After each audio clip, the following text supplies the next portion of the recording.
siapa rupanya engkau sampai aku mengumpatmu? Setiap orang itu dilahirkan dalam kondisi fitrah. Perilaku dan kebiasaan suka menghina ataupun merendahkan orang lain, sebenarnya ini adalah indikasi.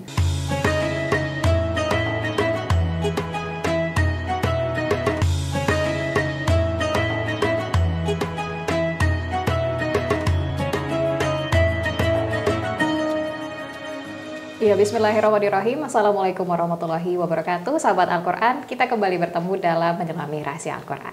Sahabat Al-Quran, kita sudah masuk ke episode 105. Kita membahas mengenai surah Al-Humazah, ya. Dan di sini terdapat 9 ayat di surah Al-Humazah. Nanti kita akan coba membahas seperti apa kemudian makna di balik surah Al-Humazah ini. Tentunya seperti biasa bersama dengan Ustadz Zamakhsyari Hasbullah Thayyib. Assalamualaikum warahmatullahi wabarakatuh, Ustadz. Waalaikumsalam warahmatullahi. Baik, Ustadz, ini kita sudah jauh ya ke surah Al-Humazah, surah ke-104. Diperhatikan memang di sini ada 9 ayat, tapi kalau dia coba lihat sedikit demi sedikit artinya, ini menjadi cerminan juga untuk kita. Mungkin masih banyak saat ini kita umat manusia begitu, umat muslim yang banyak melakukan kesalahan seperti ini, Ustadz. Kalau gitu kita langsung saja bahas ya, Ustadz. Kalau dari makna judulnya sendiri, Ustadz, Al-Humazah ini sebenarnya maknanya seperti apa sih, Ustadz? Ya. Bismillahirrahmanirrahim. Alhamdulillahirabbil alamin. Wassalatu wassalamu ala asyrafil anbiya'i wal mursalin wa ala alihi wa sahbihi ajma'in. Sadri Widya dan seluruh sahabat Al-Qur'an, tentunya kata Al-Humazah ini diambil dari akar kata hamaza yang artinya mencela ataupun menghina. Ketika kata hamaza ini menggunakan bentuk humazah, ini menunjukkan makna mubalaghah. Artinya apa? Kalau dalam bahasa Inggris ada istilah superlatif. Artinya apa? Ini bukan sekedar menghina, tapi sangat suka menghina. Jadi ini merupakan satu perangai dan karakter serta sifat yang kalau kita lihat realitas saat ini, ya nggak sedikit orang seperti itu. Hanya saja perilaku dan kebiasaan suka menghina ataupun merendahkan orang lain, sebenarnya ini adalah indikasi dari sebuah penyakit yang lebih parah dari itu sebenarnya, yang tersimpan dalam hati. Itulah penyakit sombong, penyakit angkuh, penyakit yang memandang orang lain itu lebih rendah daripada dirinya. Sehingga di surah ini Allah Subhanahu wa taala sebenarnya ingin menggaurikan gambaran kepada kita tentang problematika yang sering muncul dalam kehidupan bermasyarakat, yang mana tuntunan agama sebenarnya bukan hanya sekedar untuk mengatur bagaimana kita bisa memiliki hubungan yang baik dengan Sang Pencipta Allah Subhanahu wa taala, tapi lebih dari itu, ukuran orang yang beragama juga dilihat dari harmonisnya sikap perilakunya dalam berinteraksi dengan sesama manusia. Sehingga di surah ini sesuai dengan namanya nanti akan digambarkan bagaimana karakter-karakter tercela tersebut, kemudian apa kemudian yang menjadi balasan yang Allah siapkan untuk mereka, sehingga dengan penggambaran balasan ini setidaknya kita bisa mengukur diri kita.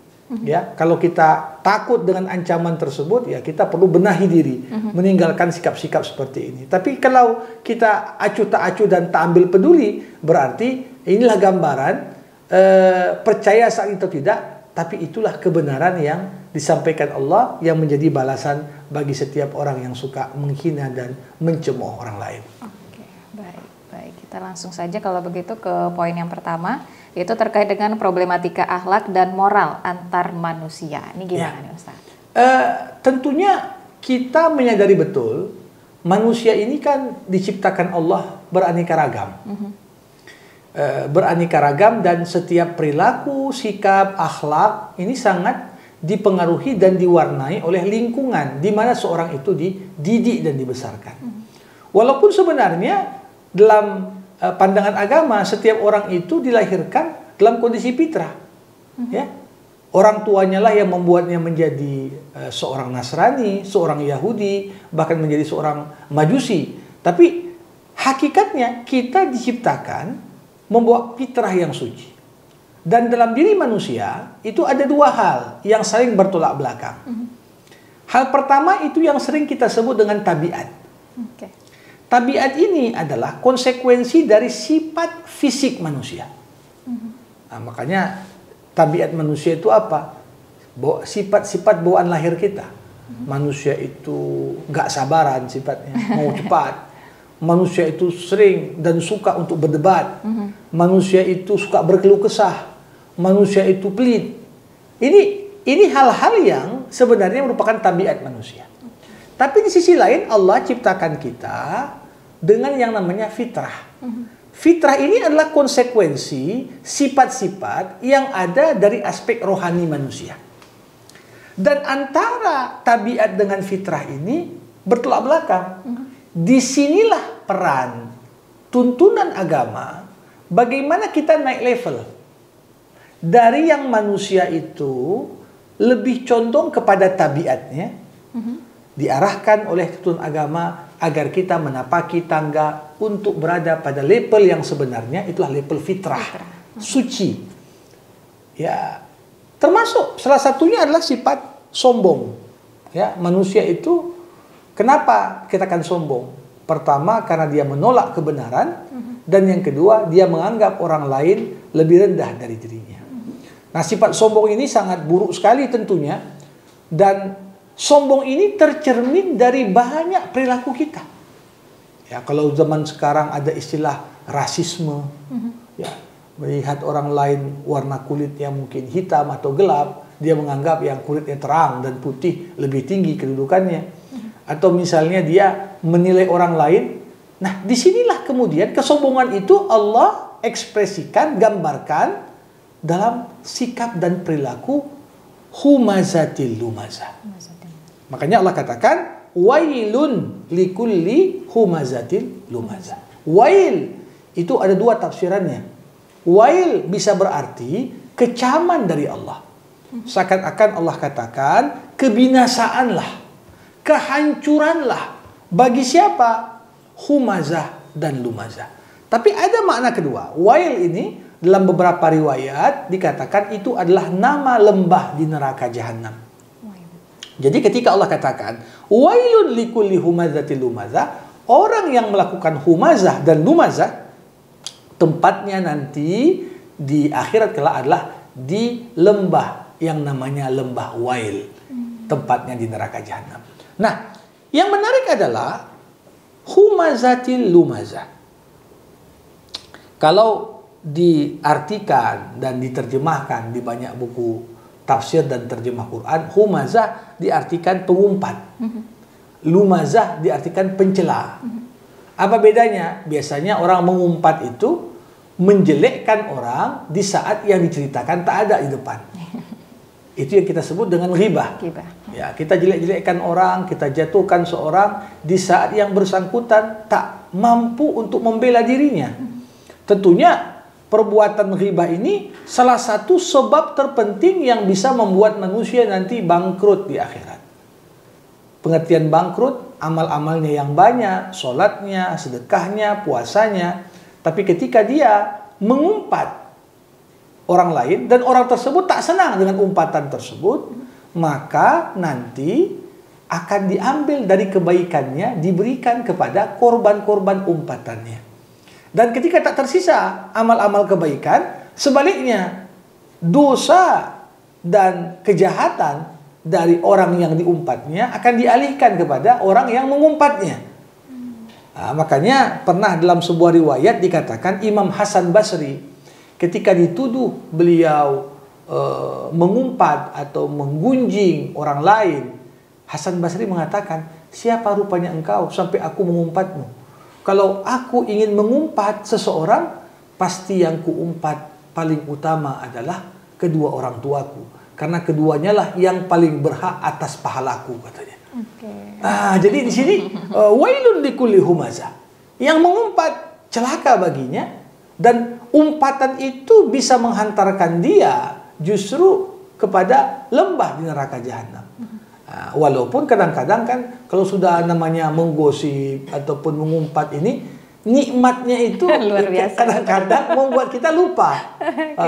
Dari si A, si B sampai Z sudah kita ceritakan semua, baru selesai bubar. Nah, itu pun masih tersisa to be continue. Ya kan? Episode selanjutnya kan. Tapi di sini coba bayangkan efek umpatan itu terhadap orang-orang yang terlibat di sana. Kita mendengar, walaupun kadang-kadang kita tidak bercerita, tapi kita nikmati cerita itu. Maka dikatakan orang yang diam ketika kemungkaran dilakukan di depannya, dia seperti setan bisu. Maka dianggap walaupun dia tak ikut menggunjing, ikut serta membicarakan, tapi menikmati momen itu. Nah, ini juga ikut bagian. Maka sikap seorang ketika ada orang lain diumpat di depannya, hendaklah dia bersaksi kebaikan tentang orang yang diumpat. Nah, itulah perilaku yang utama, atau minimal kita tidak terlibat, minta izin untuk meninggalkan tempat lebih dulu apabila umpatan tersebut terus diperbincangkan. Jadi ini makna, celakalah bagi orang-orang yang mengumpat. Sedangkan lumazah dari kata lamaza yang artinya menghina. Hanya saja dalam bahasa Arab kata lamaza itu tidak sekedar berarti menghina dengan lisan, tapi menghina dengan menggunakan bahasa tubuh. Kadang-kadang ada orang menghina orang lain dengan apa? Menggerakkan alisnya saja. Ini sudah paham. Oh, ini ngejek ini. Ya, tatapan mata, sorotan mata, gerakan tangan. Ya, jadi pada hakikatnya tubuh kita pun bisa berbicara dengan gerakan-gerakan. Apakah menunjukkan penghormatan kita kepada orang yang dibincangkan, atau justru mengandung sindiran lewat bahasa tubuh yang tentunya dapat menjatuhkan pribadi yang sedang dihina. Ya, untuk itu ayat ini menggambarkan tidak akan mungkin terbentuk sebuah masyarakat yang saling menghormati, saling mencintai, saling menjunjung tinggi nilai-nilai solidaritas sosial, ya, selama masih ada penyakit orang suka mengumpat dan tidak ada yang membela. Bahkan ketika mau berbicara, dia gunakan bahasa tubuh untuk menganggap hina orang lain. Ya, maka dari itu sebenarnya kalau kita lihat para sahabat Al-Quran, ketika ada seorang menghina orang lain, apalagi konteks hinaan tersebut berkaitan dengan fisiknya, sebenarnya itu merupakan salah satu bentuk dan wujud kurang adabnya kita kepada Allah. Kenapa? Ya, kalau misalnya orang dihina karena kepalanya besar, atau karena kecil, atau karena bibirnya, atau karena hidungnya, pertanyaannya, apakah yang bersangkutan pernah minta sama Allah seperti itu? Ya, tapi Allah Subhanahu wa taala menciptakannya dalam bentuk yang demikian tentunya untuk tujuan dan hikmah besar. Nah, mencaci ciptaan Allah berarti sedang mencaci Sang Pencipta. Nah, jadi ini juga menjadi sebuah pertimbangan kenapa mengumpat dan menghina itu bisa berbalas doa untuk kecelakaan bagi yang bersangkutan, ataupun minimal ya dia akan dimasukkan nanti ke sebuah lembah di neraka jahanam yang panasnya, na'udzubillah. Nah, setelah bercerita tentang problematika sosial ini, Allah menyebutkan ada bentuk lain dari problematika sosial. Apa itu? Alladzi jama'a malan wa addada. Biasanya orang suka menghina orang lain itu kenapa? Karena dia merasa dirinya lebih tinggi, lebih baik, lebih hebat dari yang dihina. Kan begitu. Maka orang yang ada dalam hatinya kesombongan ini, Allah ingin gambarkan. Dia berani menghina orang kenapa? Alladzi jama'a malan wa addada.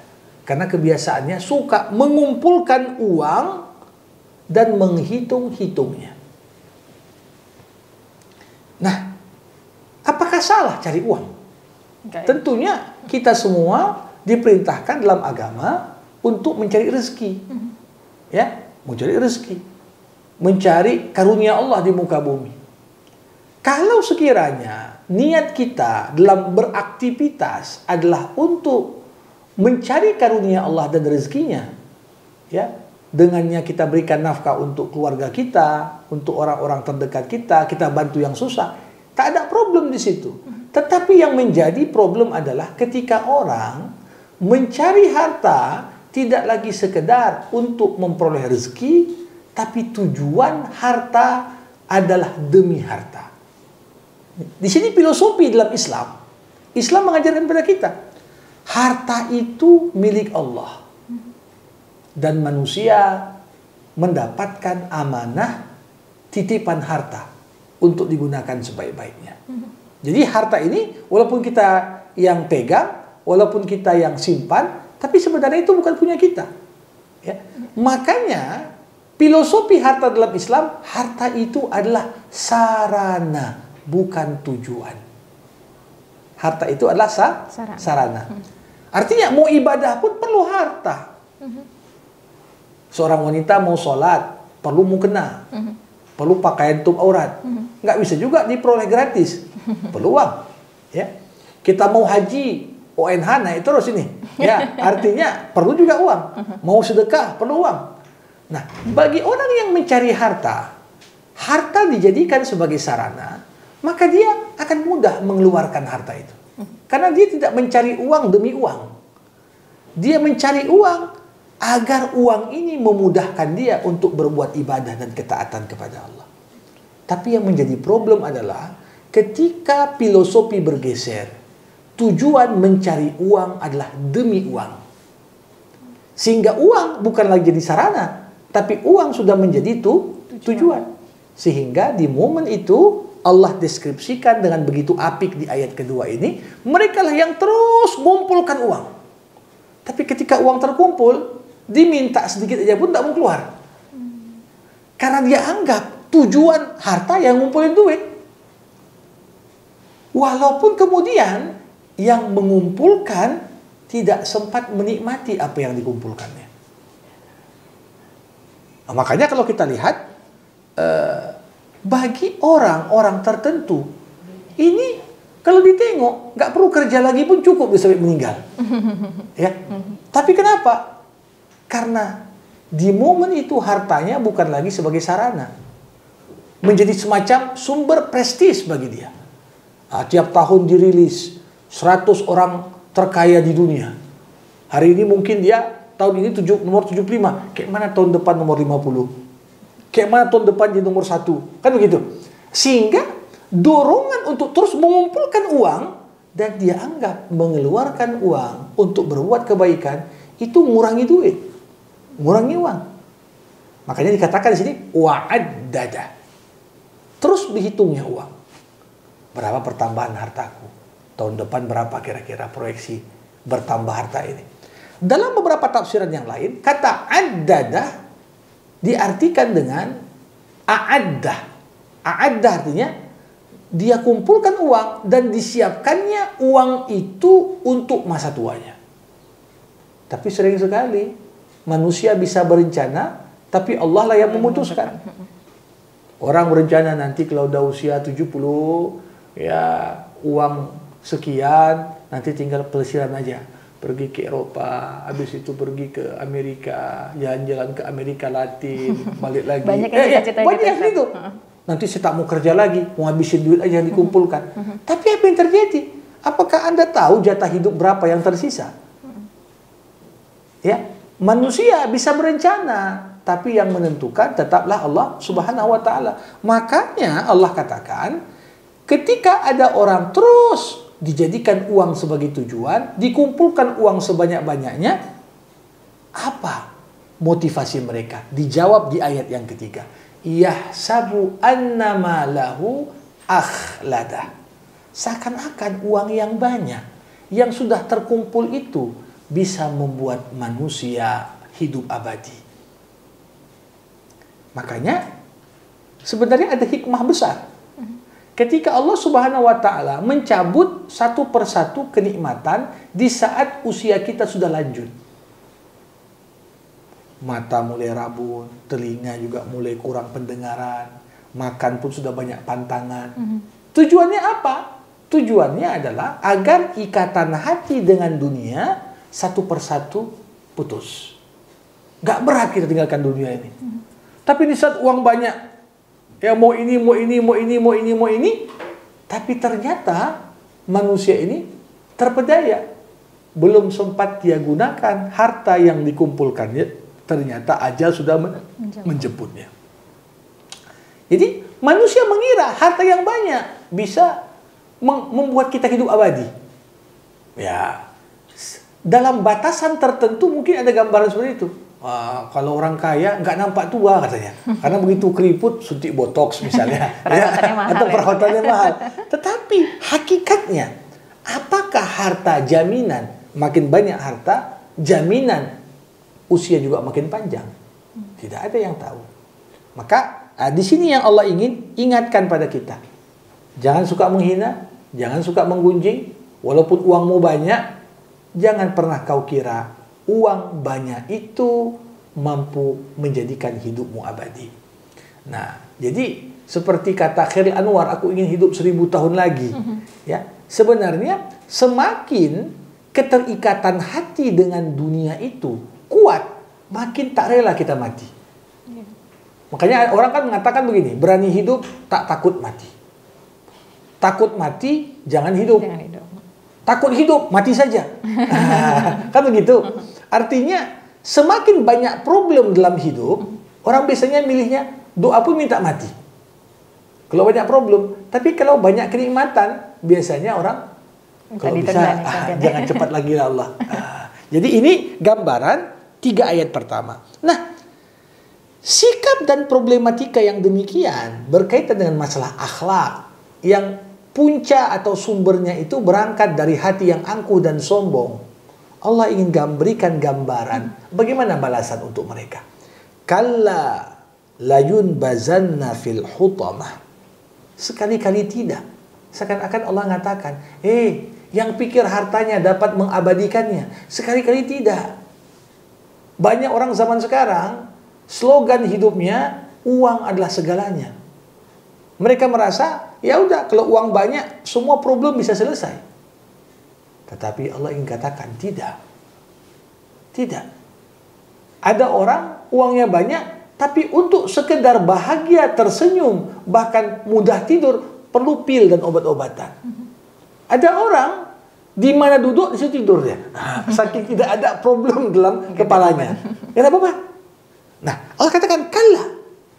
Nah, orang yang hatinya disibukkan dengan kesombongan, sehingga dia menghina, menggunjing, mencela orang lain dengan bahasa tubuhnya, dianggapnya uang yang banyak itu jaminan untuk masa depannya, Allah katakan, layun bazanna fil hutamah. Kami akan lemparkan dia ke hutamah. Hutamah itu apa? Hutamah nama neraka.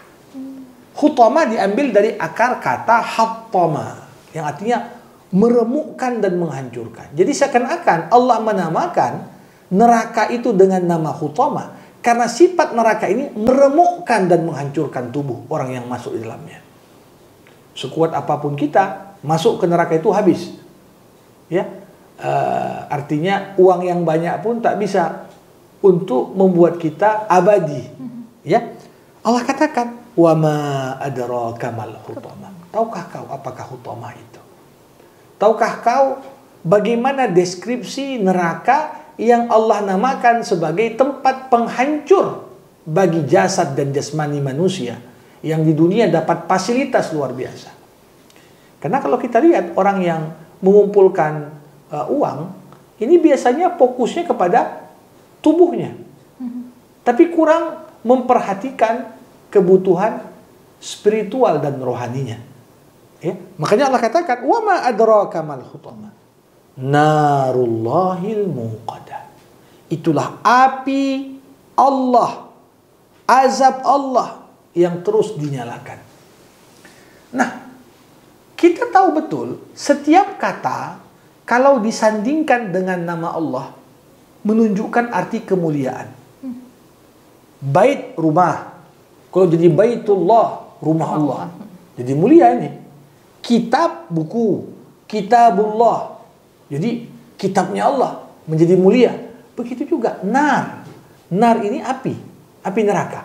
Tapi ketika disandingkan dengan kata Allah, narullah, Berarti ingin digambarkan api itu bukan sembarang api. Api yang begitu agung, begitu dahsyat, api yang menjadi cerminan tanda keadilannya Allah di akhirat. Ya. Sifatnya apa? Muqadah. Yang terus menyala. Jadi beda api dunia dengan api akhirat di mana? Api dunia ini ada masa padamnya. Ada masa padamnya. Ya, kalaupun dianggap misalnya api, berapa lama? Kalau habis gasnya kan mati juga apinya. Kalau habis bahan bakarnya mati juga. Tapi api akhirat muqadah, takkan padam. Karena Allah Subhanahu wa taala bukan hanya menyiapkan dari sisi kualitas api yang begitu dahsyat, tapi juga api ini sifatnya selalu menyala dan takkan pernah padam. Allati tattali'u 'alal af'idah. Api ini ketika menyentuh tapak kaki para penghuni neraka jahanam, yang tersentuh apinya cuma tapak kaki, tapi hati ikut terbakar. Gambaran panas yang begitu dahsyat. Makanya digambarkan dalam sebuah hadis, api neraka jahanam itu berwarna hitam. Api neraka berwarna hitam. Dan kalau terkena telapak kaki, itu mendidih hingga ke otak. Bagaimana dahsyat api tersebut? Ini gambaran. Allati tattali'u 'alal af'idah. Hati yang jaraknya dari telapak kaki berapa senti, tapi hati itu ikut terbakar. Kenapa? Kenapa Allah secara khusus ingin melihat, mendeskripsikan gambaran terbakarnya hati? Karena inti dari perilaku dan problematika akhlak dan moral berangkat dari hati yang sombong. Hati yang sombong itulah hati yang layak untuk dibakar. Hati yang layak untuk disiksa. Sebaliknya, disebutkan di firman Allah lainnya, yauma la yanfa'u malun wala banun illa man atallah biqalbin salim. Pada hari akhirat kelak, hari di mana tak bermanfaat harta yang banyak, tak bermanfaat anak yang banyak, tapi satu-satunya yang bermanfaat adalah yang kembali kepada Allah dengan hati yang bersih, hati yang suci, hati yang sehat, hati yang tidak terkontaminasi oleh penyakit-penyakit hati, utamanya adalah sombong yang tadi digambarkan. Allah katakan di sini, innaha alaihim muqsadah. Kalau kita melihat neraka tadi, ada lembah di dalamnya, maka orang berpikir, mungkin bisa lari kita dari neraka. Kalau kompak-kompak, mungkin bisa lari. Ya, Allah katakan, innaha alaihim muqsadah. Api neraka itu ditutup di atasnya. Ingin memberikan gambaran putus asanya semua penduduk neraka untuk bisa lepas dari siksa itu. Tertutup. Dan tentunya tertutupnya neraka nggak seperti tertutupnya di dunia. Kalau di dunia kadang-kadang penjaganya bisa disogok, atau gitu, bisa keluar dia atau kemudian diberikan iming-iming tertentu dapat fasilitas. Tapi tertutupnya neraka menggambarkan kepada kita putus asanya semua penduduk neraka untuk bisa lepas dari siksa yang mereka terima di neraka hutamah. Dan di penutup Allah katakan fi amadin mumaddadah. Ya, mereka itu ketika berada di neraka yang sombong, suka mengumpat orang, menghina dengan bahasa tubuhnya, yang orientasinya harta adalah tujuan, karena mengira akan abadi di dunia, mereka semua terikat. Satu sisi neraka itu ditutup di atas, yang kedua tiap mereka yang disiksa diikat di tiang-tiang yang panjang. Fi amadin mumaddadah. Jadi ini deskripsi singkat tentang neraka hutamah. Namun ketika kita mentadaburinya, mencoba untuk membuat ilustrasi dan gambaran depan mata, betapa cukup deskripsi singkat ini membuat kita berpikir ulang, ya, tentang kebiasaan manusia yang suka mengumpat, menghina, ataupun gambaran hidup kita yang menilai harta adalah segalanya. Ternyata tidak. Harta tak akan pernah membuatmu menjadi abadi. Ya, tetap bagaimanapun juga hati inilah bekal terbaik yang bisa kita bawa. Hati yang suci, hati yang bersih, hati yang terbebas dari segala bentuk kesombongan. Itu yang perlu untuk dijaga sebagai bekal terpenting. Oke, baik. Nah, Widya ada pertanyaan, Ustadz. Ya. Kalau di ayat pertama tadi kan membahas soal celakalah bagi setiap pencela dan yang suka menghina begitu ya, Ustadz ya. Kita kan saat ini kalau kita melihat sebuah acara, Ustadz, banyak kan bercanda yang tidak lari nih dari menghina, mengejek seperti itu. Nah, ini termasuk dari celakalah bagi setiap yang menghina dan mengejek, walaupun konteksnya adalah bercanda. Begitu. Seperti apa, Ustaz? Iya. Islam tidak melarang kita bercanda, tapi bercanda dalam Islam punya prinsip-prinsip yang harus diperhatikan. Salah satu prinsip itu adalah bercanda bukan berarti menghalalkan kita untuk menghina fisik orang lain. Mungkin yang dicandai tertawa dia di acara itu. Kenapa? Ya karena dibayar dia untuk buat orang ketawa. Tapi di sisi lain dalam hati kecilnya pasti ada rasa yang tidak enak. Dan dipertontonkannya acara yang tak mendidik seperti itu, ini juga mengakibatkan orang akan menganggap biasa untuk menghina orang lain, apalagi menghina fisiknya. Ya. Nah, jadi bukan hanya terhenti pada acara tersebut, tapi orang yang menonton juga akan menganggap biasa dan remeh menghina orang lain. Mungkin mulai menghina orang tua kawannya juga membalas menghina orang tua dia, atau menghina gurunya, atau menghina temannya juga yang lain. Ya. Akhirnya apa? Kita menganggap candaan dalam bentuk menghina itu ya wajar saja. Padahal ada hadis Nabi yang mengatakan celakalah bagi seorang yang berbicara untuk ditertawakan oleh orang lain. Apakah ditertawakan karena dia menghina dirinya atau dia menghina orang lain, ya maka celakalah baginya.